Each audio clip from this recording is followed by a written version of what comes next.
This is the San Francisco 49ers Report by Chat Sports. I'm Chase Sr. Hope everybody out there is having a great Wednesday. And story number one that we're going to hit on today's show, should the Niners sign free agent center Connor Williams, who could provide a lift to this Niners offensive line, which right now has some big question marks. But first, what a week here on this show. And I want to say thank you to everybody who has hit that sub button this week and everybody who always supports what we do right here on the Niners Report. During Monday's show, and we were talking about that Brandon Aiyuk report from Adam Schefter, we picked up 317 new subscribers on that show alone.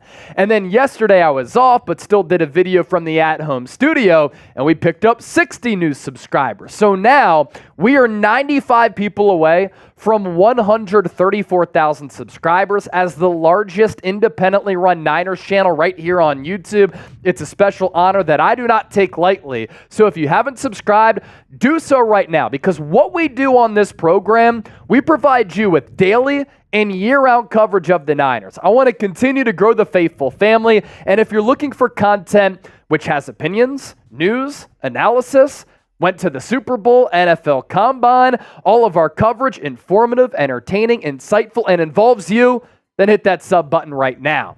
Could the San Francisco 49ers upgrade the center position by way of free agency? Former Dolphins and Cowboys center Connor Williams is a very interesting name and a very interesting player. He has been medically cleared from tearing his ACL last year, and Adam Schefter of ESPN with this tweet last week saying that former Cowboys and Dolphins free agent center Connor Williams, who's coming off season-ending knee surgery, expects to be ready for the start of the year and is in discussions with multiple teams about where to play in 2024. He plans to pick his new team before training camp begins. Could the Niners be one of the teams interested in free agent center Connor Williams? You look at the Niners offensive line outlook. This is a position group that I think has been one of the biggest weaknesses on this ball club the last couple of years, and it's held them back in the biggest of games. 2021 NFC title against the Rams, 2022 NFC title against the Eagles, and then last year in the Super Bowl against the Chiefs, in which Kansas City generated 13 pressures on Brock Purdy, 9 of them unblocked. The Niners have to get better up front. Now, they addressed it partially in the NFL draft in taking Dominic Pooney in the 3rd round out of Kansas and Jarrett Kingston a little bit later, playing left tackle last year. Both of those players did not surrender a sack. And Trent Williams and Aaron Banks on that left side, nothing to worry about. When they've played alongside one another over the last couple of years, they have given up a grand total of 1 sack. But then the rest of the offensive line has major question marks, which means 3/5 of the offensive line is in a questionable state, in my opinion, going into 2024. And center, right guard, and right tackle, I think those are positions that are up for grabs and at the very least could be interesting battles during training camp. Pro Football Focus ranked the Niners offensive line last year the 21st best unit in the National Football League among 32 teams. Spencer Burford and Colton McKivitz combined to give up 14 sacks and 75 pressures last year. So the right side, a gaping hole. And then at the center spot, Jake Brendel had a 42.3 Pro Football Focus pass blocking grade a year after he was a Pro Bowl alternate. Now, you might look at the Niners offense and think of it as a unit that last year averaged a tick under 30 points per game. That was true. Had arguably the best running offense in the NFL. That is true. And it was a team that was the number 1 overall offense in the National Football League. A lot of that is because Kyle Shanahan is a mastermind as far as calling plays, designing plays. He has very good situational awareness with what to call in certain situations depending on the look of the opposing defense. You could talk about Kyle Shanahan's pitfalls and his weaknesses, game management, winning the big game, but as an overall offensive mind, he is a guru. And I think that partially puts a Band-Aid on the Niners offensive line, which to me has been an average unit the last couple of years, but has been made out to be a little bit better than what they actually are. Now, when we're talking about Connor Williams, he has a long track record of being a good center in this league. Jake Brendel, the center for the Niners last year, the number's certainly up and down. I think he's a little bit small. I think he gets pushed around by some beefier interior defensive linemen like he did against Kansas City in the Super Bowl. And I just think that he was a journeyman up to becoming a starter in 2022 for a reason. Overall Pro Football Focus grade last year of 63.9, right below league average, but a pass blocking grade of 42.3. That's terrible. The good, a run blocking grade of 70.5. So he is a good run blocker and is agile and athletic and getting out in space on some of those pull blocks in this outside zone scheme, but he surrendered 29 pressures. Not good. Only 2 sacks. That's pretty solid. Now, the Niners do have options internally at the center position. John Feliciano filled in for Spencer Burford late last year. He played well. He was a top 25 guard in the sport as far as pass block win rate, run block win rate, and that helped cover up for some of the poorest play along the Niners offensive line. And you could start him at center. He has plenty of experience doing that. He filled in very nicely for Aaron Banks last year at left guard. You could also go with the UDFA and Drake Nugent out of Michigan, who started every game last year for the Wolverines under Jim Harbaugh, who prioritizes the offensive line, always has a physical offensive line unit. And Drake Nugent on tape, really, really good last year. Not a lot of losses. He's a good scheme fit too because of that athleticism. And then there's Ben Bartch, who the Niners brought back after he was on the Jacksonville Jaguars. He's looked pretty good so far in the spring, and he certainly is one of those under-the-radar names who could be competing for that starting center role. Chris Forster, the Niners offensive line coach, really likes him. So those are options at center, which then kind of changes right guard. Say John Feliciano starts at center, you could have Spencer Burford at right guard, you could go with Dominic Pooney at right guard, Jarrett Kingston, and it opens up an avenue in which you can make some changes and reshuffle the deck a little bit along the offensive line. But there's a better external option out there than Jake Brendel, than some of the current centers on this team right now, and that's the 27-year-old Connor Williams. Has the pedigree, has put together consistency as far as his play. Second-round pick out of Texas in 2018, 50th overall pick by the Dallas Cowboys. He's with Dallas from 2018 to 2021. Miami Dolphins the last 2 years. He's also very experienced. 83 games under his belt, and that includes 77 starts. And in his last 4 years, the numbers have checked out. In fact, last year, he was the second highest graded center in the National Football League before he tore his ACL. Look at these numbers over the last 4 campaigns. In 2020, numbers check out across the board, overall grade, run blocking grade, pass blocking grade, and they've really gone up each year here. And in 2023, 86.5 overall Pro Football Focus grade, a 90.5 run blocking grade, and a 71.7 pass blocking grade. Both Williams and Brendel struggle a little bit with pass blocking, but Williams last year excelled in run blocking under Mike McDaniel. Mike McDaniel learning under Kyle Shanahan. As the Niners' former offensive coordinator, they run a very similar system. Connor Williams would have no difficulties or problems in picking up that scheme. So before tearing his ACL, you're looking at a player in Connor Williams who was the number 2 ranked center by Pro Football Focus. And so my final thoughts here, rehab going well, wants to play, wants to sign with the team. He's still pretty young. He makes you better and deeper along the offensive line. ACL recoveries are not as arduous as they were back several years ago. And because he's coming off that injury, he's going to be an affordable option. This, to me, a no-brainer for San Francisco. What say you, though? Should the Niners sign Connor Williams? S for sign, P for pass. Let me know down in the comment section. I always enjoy chopping it up with the faithful. Coming up next here on the show, how did the meeting between the Niners and Brandon Aiyuk go? That is an answer that we've been searching for since the meeting took place on Monday. Stay tuned for a conversation on that because Tom Pelissero of the NFL Network shedding some insight on how that meeting went. But first, today's 49ers Report is sponsored by Chubbies. Summer is here, so if you're looking to up your fashion game and increase and enhance your wardrobe, Chubbies is your answer.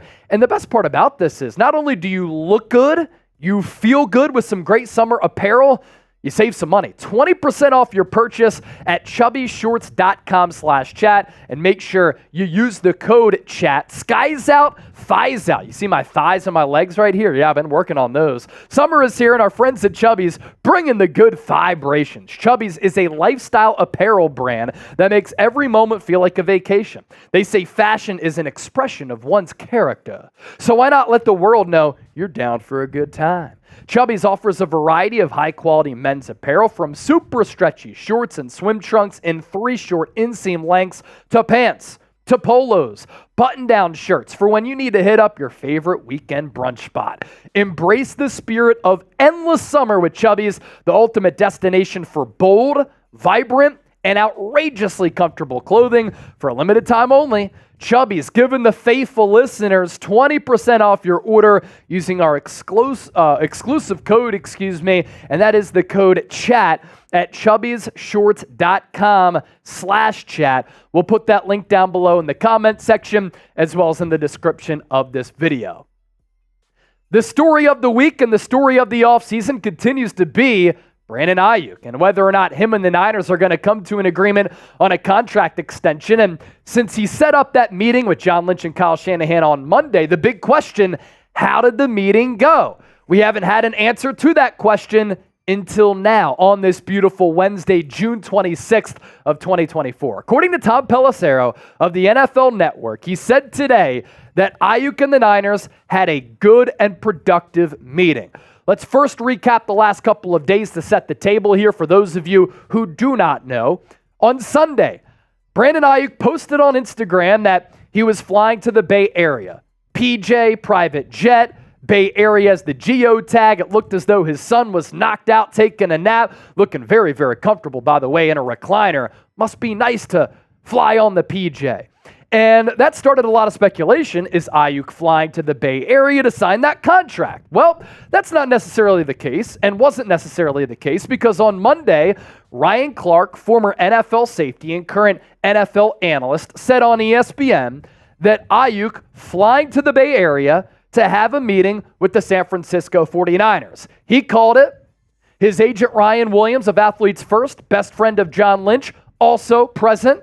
So too were the head coach and the general manager in Kyle Shanahan and John Lynch. On Tuesday, after Adam Schefter had reported that there were trade conversations between the Niners and the Commanders earlier this offseason, Aiyuk responded to a screenshot of that report on Instagram and said, "But I thought the Niners were never trying to trade me." Which brings us to current day, and that is Wednesday with the Pelissero report. So let's get to the latest. We flipped the page to what Pelissero had to expand on and say.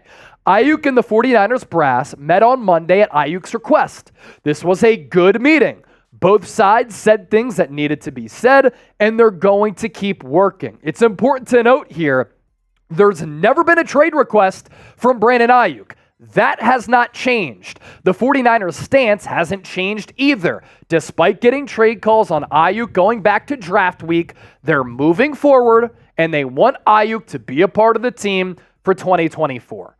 What happens from here? I'm going to expand on that coming up here in just a moment, but a couple of takeaways from what Pelissero had to say.